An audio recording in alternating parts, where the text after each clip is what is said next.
Good morning, good afternoon, good evening. We have a lot to talk about today. We got a big match tomorrow against Burnley. So without further ado, let's get started.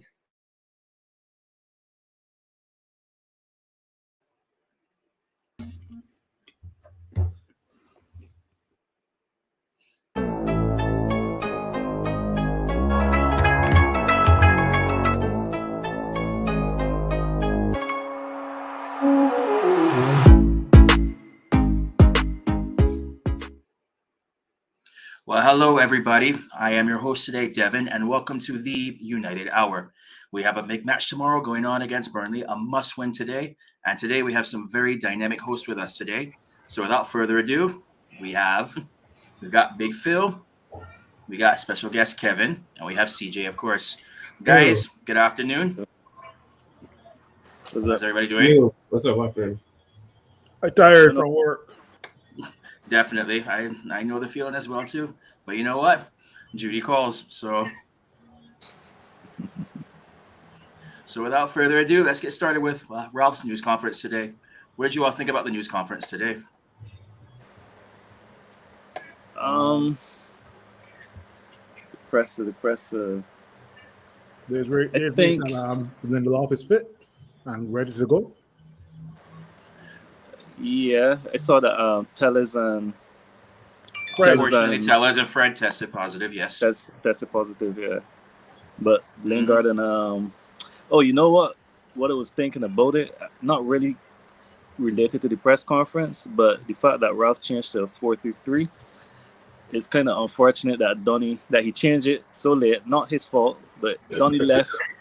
Donny left, and I think this 4-3-3 will definitely give him more chances at featuring in United than under the 4-2-2 or the 4-2-3-1 system.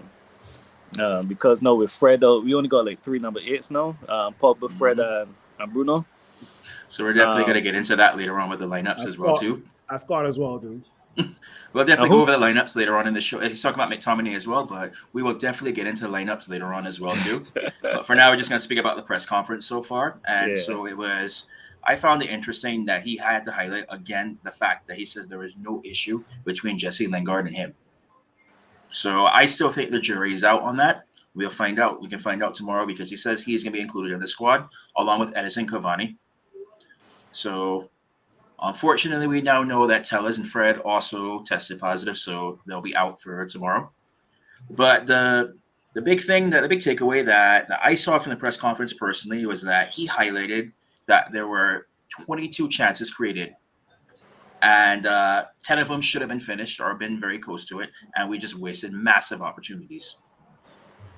CJ, what say you about the press conference today?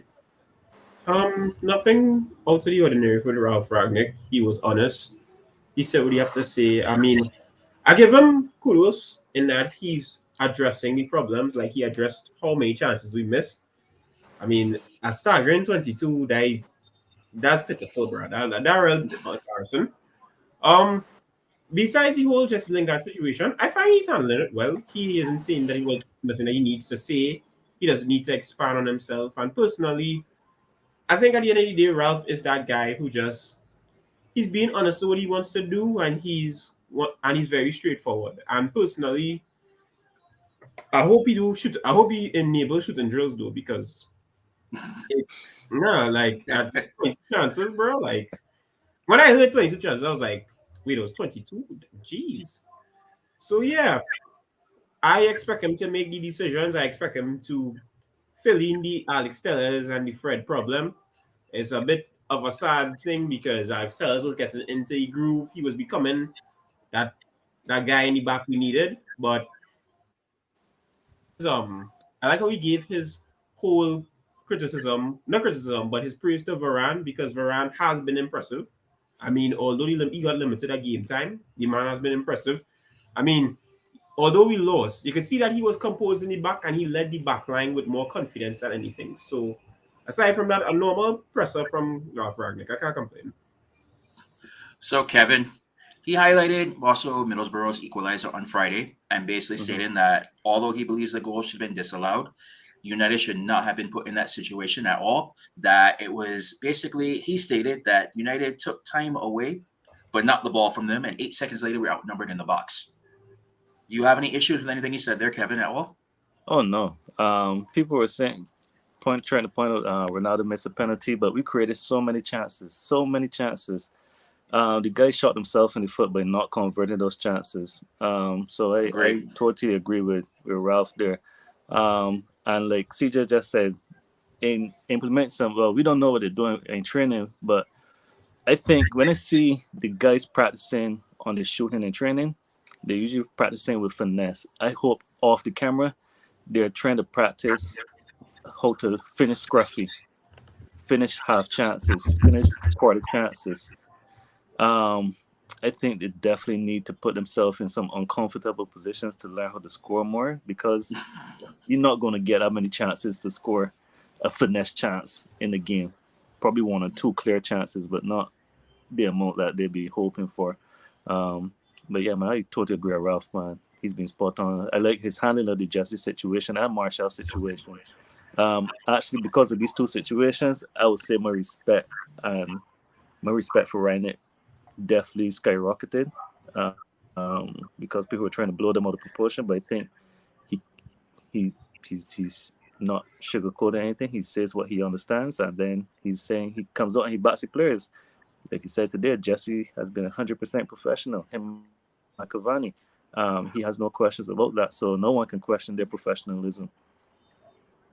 Definitely 100% agreed. I got put a positive spin on this here, right? With the 22 chances.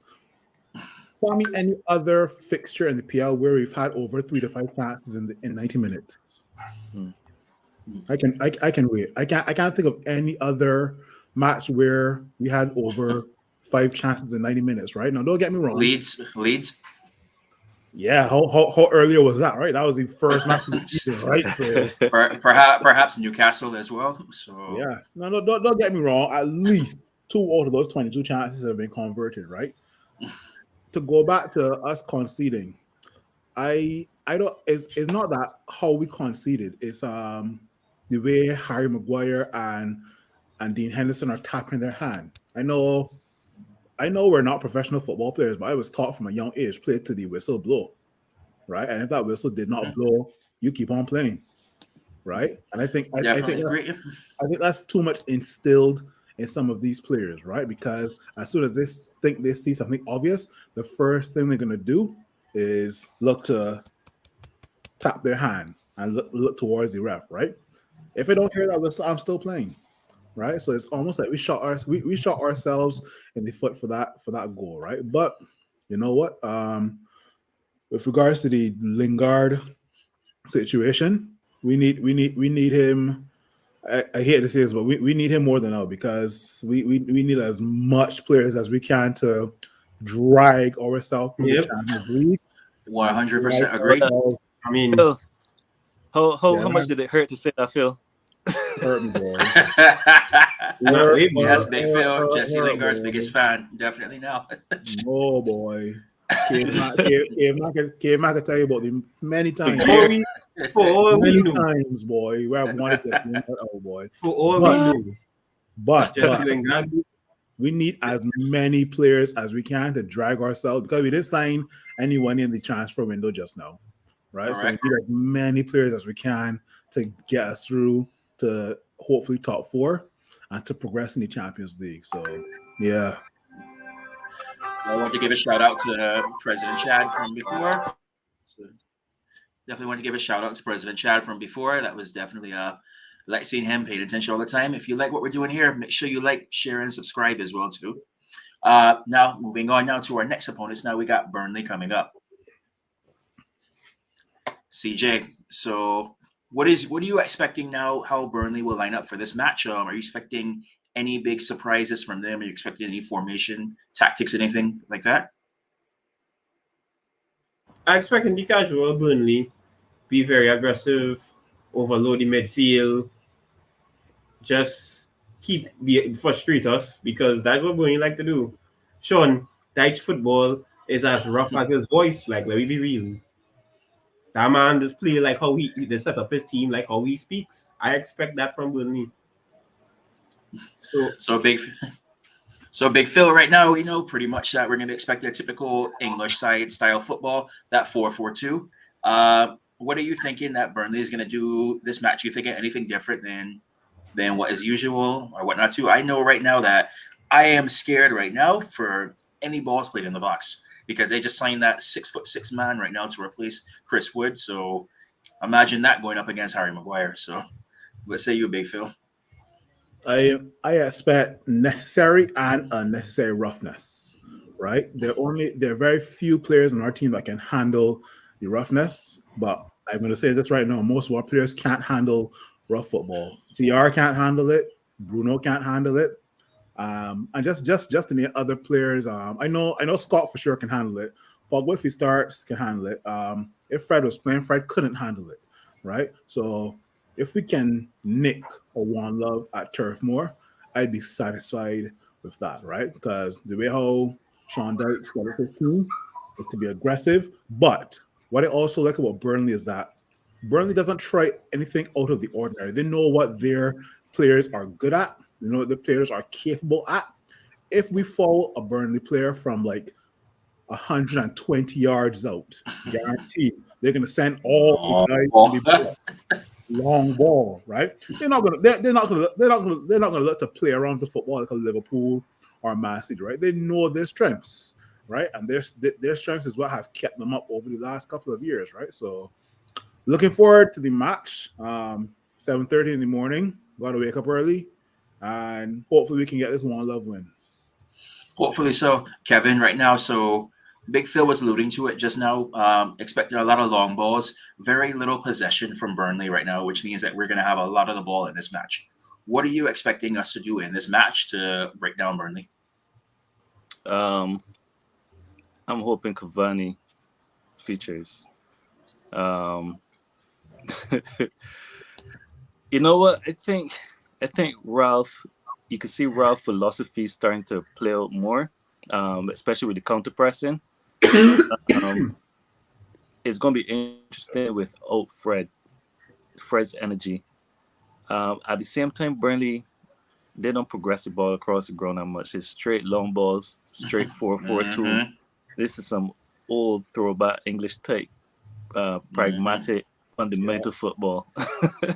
So I'm not too worried about if our counter press works or not. I'm just not worried, but I'm just focusing on if we could break them down. I think we have the quality to break them down, but I also thought we had the quality to break down Middlesbrough. We did break down Middlesbrough, but we didn't convert the chances. I think we'll be fine tomorrow, to be honest. I think we should get 3 points. We have enough quality in every position, out wide, up front. In defense, I'm not worried about the 6'6" striker either. But then again, maybe if they have a corner, and they try to flood, like crowd the hair, then I'll be a little concerned. But anything else, I don't think there's a matter for me to be concerned anywhere else in the pitch. Just worried about them having corners and crowding the hair. And how once Maguire don't be falling over his teammates like he usually does in defending corners. I think we should be fine.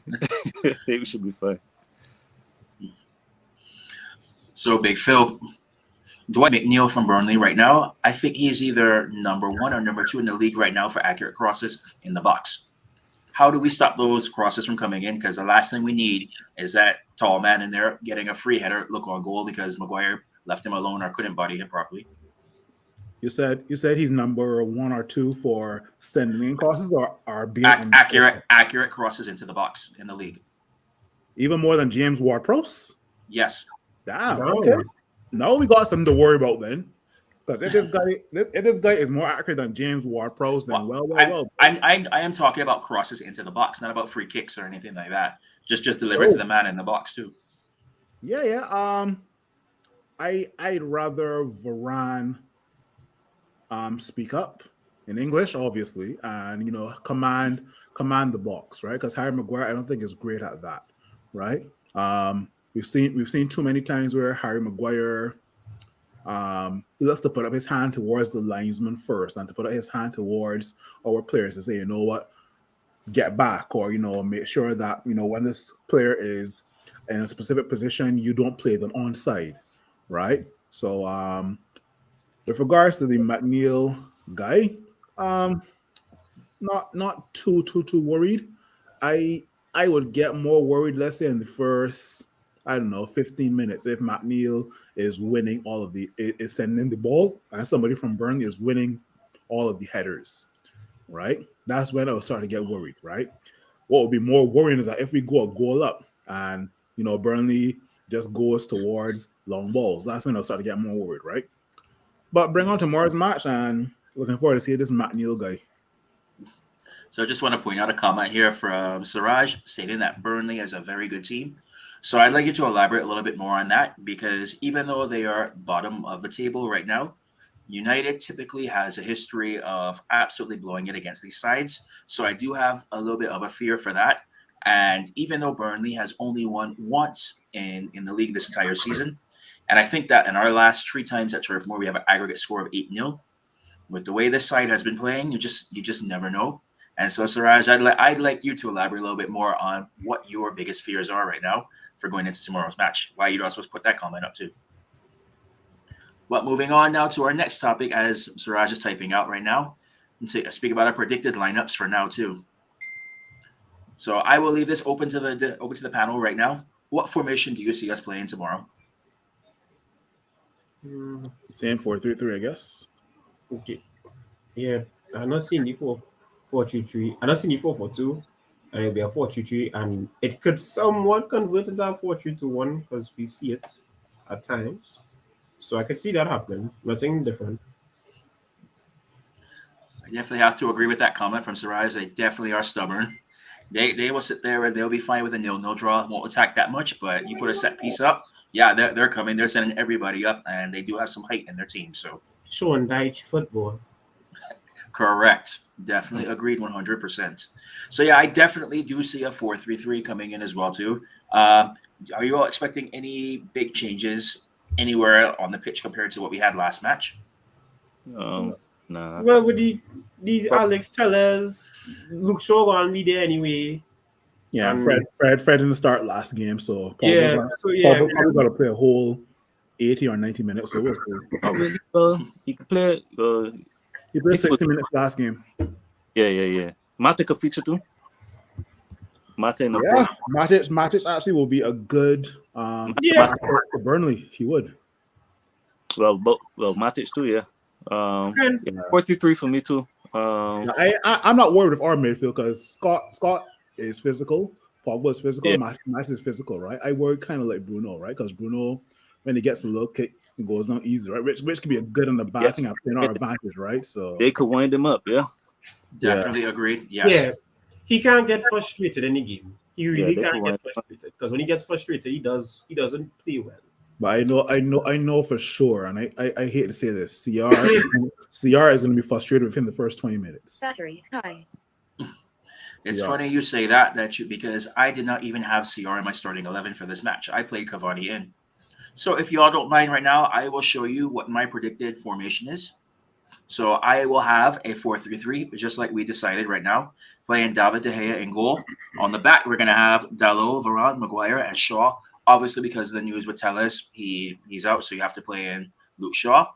For my midfield tree, I have Paul Pogba, Scott McTominay, and Bruno Fernandes. For this match, it's going to be a physical match, and you're going to have to be going for 90 minutes. And so I think McTominay is a perfect way to start off. And if he starts getting tired, you can bring in Matic right now to solidify as well. And up top, I'm thinking Marcus Rashford, Jadon Sancho, and Edison Cavani. This match is going to be a physical match, and we all know it already too. And we're going to need somebody when they get the chances to make those runs. When they get those chances in the box, you're going to need to stick your head in places where you can't be afraid of getting hurt. And I see nobody on our side doing that better than Cavani right now. The other big thing now with our wingers, with Rashford and Sancho right now, is we're going to need to make sure they are also staying out wide. So that way we're going to need to get a lot of mismatch. We're going to need to drag Burnley's defenders out of position. And my big key for this match right now is there's going to need to be a lot of unselfish runners today. because I feel our third runner is going to be the one who's going to be getting our goals. I expect a lot of tap-ins, a lot of quick finishes in this match. Drive the defenders out of position, have runners coming through, and then in the back you could have Bruno or Pogba coming in with playoff easy goals as well too. At least that's what my prediction is for this. Do you all have any disagreements with my lineup? And if you do, feel free to say ahead. I see a guy in the comments. I don't know if you want to bring it up. A guy saying that we should always start CR. I wonder why. No. So it's for this match right now. I was explaining that before. We're gonna need people who are gonna need to make a lot of unselfish runs right now. And for this match, especially after the match that Ronaldo just had, I prefer him coming off the bench if we need him to come off for this one. I think that Cavani he's been rested. He got his extra time off, and he's overdue for a match. And I feel that this is a match that's calling for him to come in and score some goals. And it's like I said, where you can bring Matic off the bench as well to solidify. You can bring in Ronaldo as well too. Also, the comment how CR should start every game. We had to understand this. That man is 37. And on top of it, I personally find in terms of, I say don't you could bring him on as an impact player because him in full fit against a defense that is very tired is madness. But for me, I find we should rotate because we've always complained about rotation, and the rotation should go before any other player. So for me, Ronaldo not starting doesn't mean he's not important. It's just that we want to go and keep besides guessing. We need guys like Cavani who set the precedence. So if Cavani has to come off, Ronaldo just comes on as an impact sub. So either way, it would work. I don't see Ronaldo starting every game, I find. Like don't get me wrong. When the older you get, your mind still thinks you're like 23, 24 years old, right? But your body says otherwise, right? Because from first-hand experience, yeah. It's like seeing your uncle trying to do the shuffle and the 1-2 step, but bro, your knees is 4 and 60. Don't do that. You can't do it. You want to go out there, think you can race your little nephew 2 steps. Yeah, like bro, and he just I told you because man heard 4 different tendons and he just gone. Yeah, like don't do that to yourself, bro. Trust. Y'all guys preaching, boy. I mean, like at the end of the day, as you guys were saying, man, CR is 37 years old, man. At the end, I would love him to start every match in the Champions League, but in the league right now, where it's a match every single week, sometimes even twice a week, I think we gotta prioritize putting CR to start in the Champions League. Don't get me wrong, the guy takes good care of his body with the ice baths and the yoga and what's not, right? By the end of the day, the guy, as CJ said, is 37, right? Mindset could be 23, 24, but body's 37. Yeah. Right? So I do want to bring this comment up from Siraj as well right now too. Pogba disappoints sometimes. I think that all of us on this panel could definitely agree with that comment. However, one thing that people also don't highlight about Pogba is the man is big. This is going to be a physical match. His hold-up play is actually very much, it's not highlighted as much as it should be. So for this match, you're going to need somebody that can also handle that physicality that's coming, can also hold up the ball, and when he gets his opportunity, can lay off. Bruno is even the one that I'm most worried about. But for Pogba, I would like to know who else you would put in that midfield besides Pogba. Yeah, and that's I tell myself, okay, if we don't start Pogba, who else will start? And on top of it too, nobody beating off Pogba on the ball. Like that man be pushing. Correct. We need that for Burnley. I can't put Matic there, bro.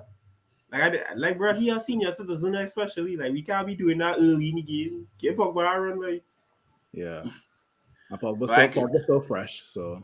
Yeah. So I could also tell you the one that was tough for me with this match right now was leaving Alanga out of this side for now. And so it mainly has to do with I think he's mentally strong, but it's also what happened to him at the end of the last match, where unfortunately and very predictable, he was racially abused, even though that match was not his fault that we lost. And you make sure that he's in the right state of mind after all of that. And I have not seen enough of Alanga yet. He's only just bringing it onto the scene to see if he has that mental strength to move on from it. And for me, I would not be surprised if Ralph plays him in this side as well too, but I just don't know enough about him to know if he was ready to bounce back that quick. And always he could come off the bench as well too if need be. And I must also say that if Burnley players are going to more focus on being physical, right? You're exerting all your energy on being physical. You'll have no energy around the 60th or 70th minute. Obviously, there'll be subs, but only 3 players can be sub, right? And we have maybe 3 or 4 speedsters in the team that could cause damage, maybe.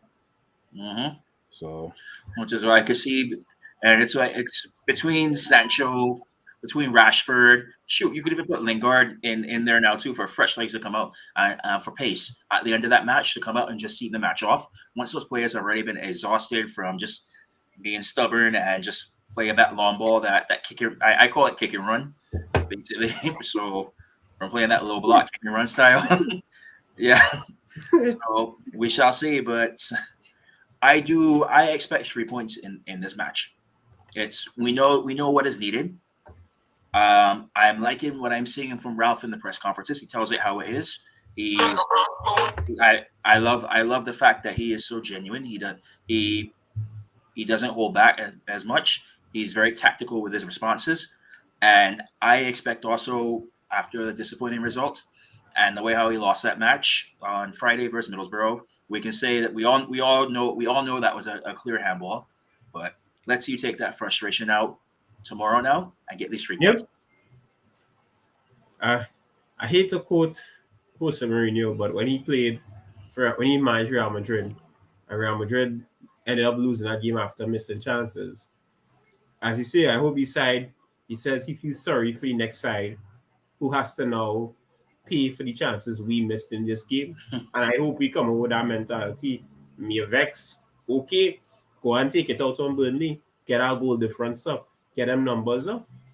Have no time to really feel a kind of way, and that is the mentality we should have. Definitely, for sure. Kevin, what say you?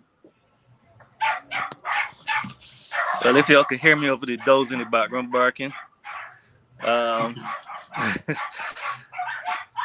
Back to the thoughts on the lineup.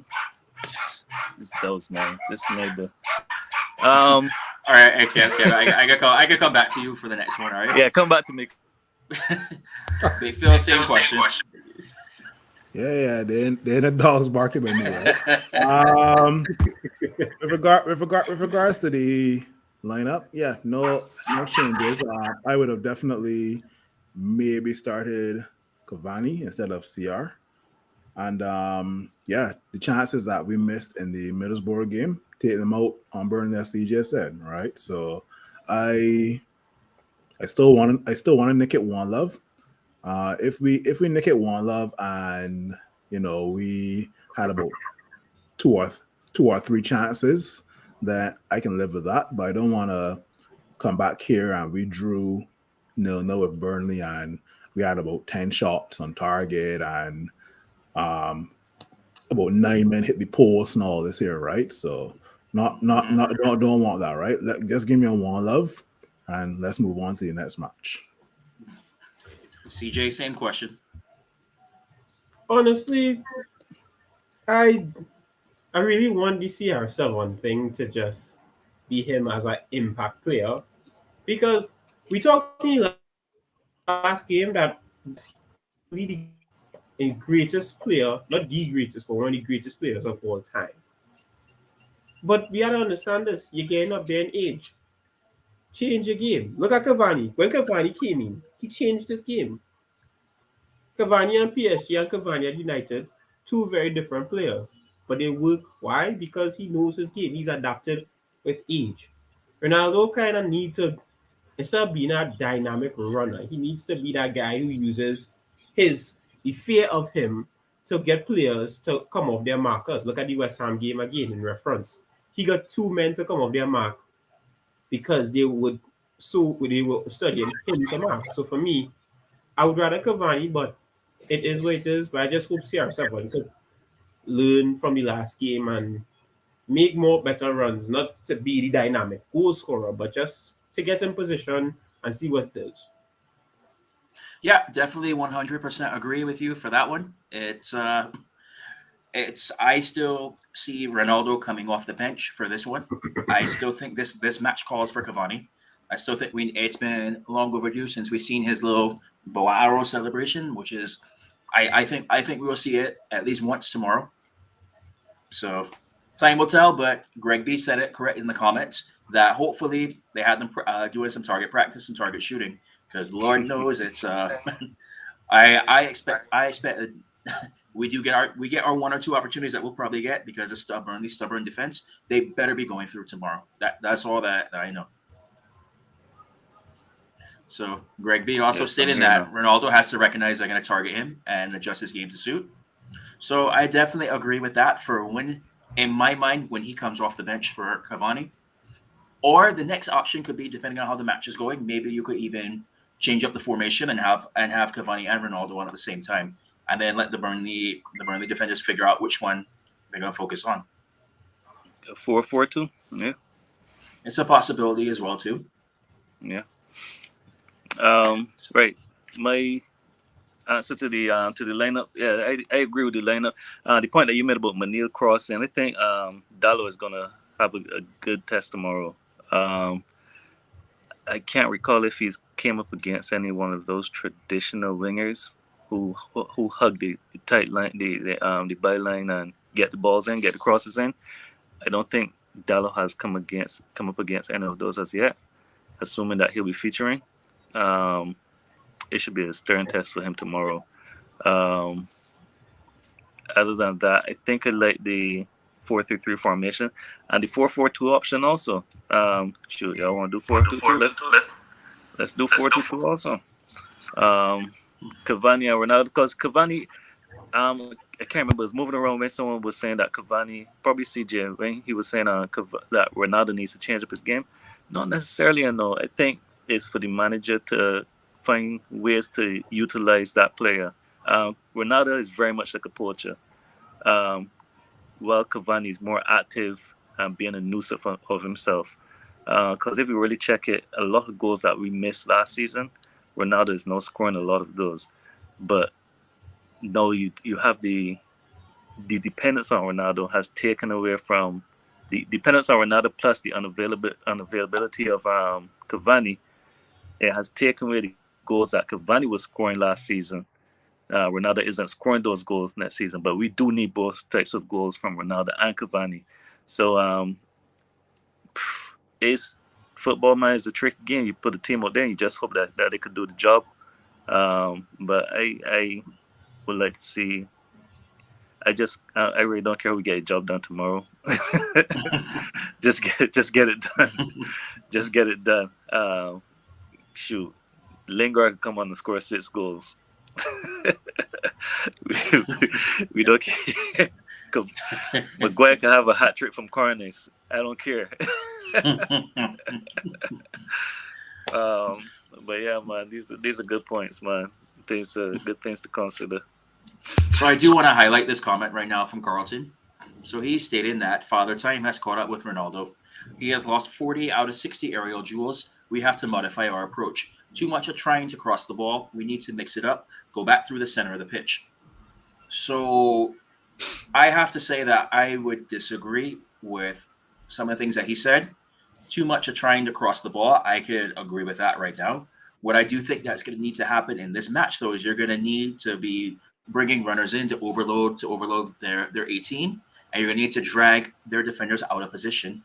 Then it's going to be up for the third runner after the front 2 runners have made unselfish runs to drag the defenders out of position. You can play a ball. It doesn't have to be in the air. Just play a ball across the box. Get yourself into a good shooting position. And hopefully they've been working on their finishing over these last couple of days so we can get some goals in this because I see us getting a lot of shots, but I don't really see us getting a lot of quality shots inside the box. I think we're going to be getting a lot of speculative shots from outside the box. You know, everybody knows McTominay can hit them. Bruno will attempt to hit him. Maybe he'll hit one. We are too predictable. As of lately, I do have to agree with that, and I do think that happens a lot, especially with when Ronaldo's on the pitch. Everybody's expecting Ronaldo to to get the ball and be the hero every time. So you'd mark him out of the game. And that's also another part of this why I am saying for this match that I don't want him starting. I want him coming off the bench, going up against their tired legs.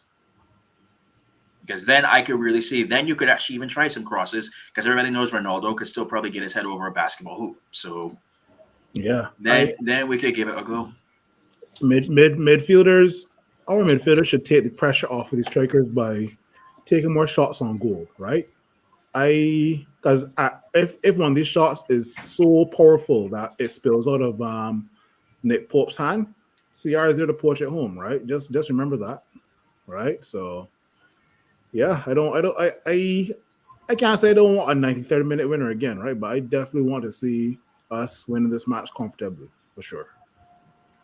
Definitely agreed. So before we move into our final segment now, predictions, guys. Big Phil, what say you for this match? Oh, I've been saying it all during the podcast. One love to United. Kevin? Yeah, I'm going with a clean sheet and 2 goals to United. Yeah, definitely a clean sheet and 2 goals. And CJ? 3-0. I feel we can do 3. 1, 2, 3. You think 3-0? Yeah. Devin, you gotta say 4 now. You gotta say 4-0 or 0-0. if only, right? I actually think that it will be a 2-0. Okay. I could see Cavani and Pogba being on the score sheet in this one. A strike and a midfielder for sure, yeah. Yeah. That's something, because I could definitely see Cavani making those runs, and I could see maybe he's going to do some switches with Bruno or Pogba just running back and forth. And it's like I said, it all depends on our wingers dragging those defenders out of position. And so interesting about your lineup too, you had Sancho on the right and Rashford on the left. Last game, Ryan had a reverse. You had Rashford on the right and Sancho on the left. And I think that is very interesting by Ralf. I wonder if it was something he tried out or if it's something that he's going to go forward with, because I believe in Rashford being on the left and Sancho being on the right. So it'll be interesting to see how he goes forward with those two especially. Definitely agreed. Well, guys, it's definitely been a pleasure. Thank you so much to all of our viewers right now. Make sure you like, subscribe, and share with the United Hour. And till next time, Red Devils, you always know, we'll never die. Take care, guys. All right, take care.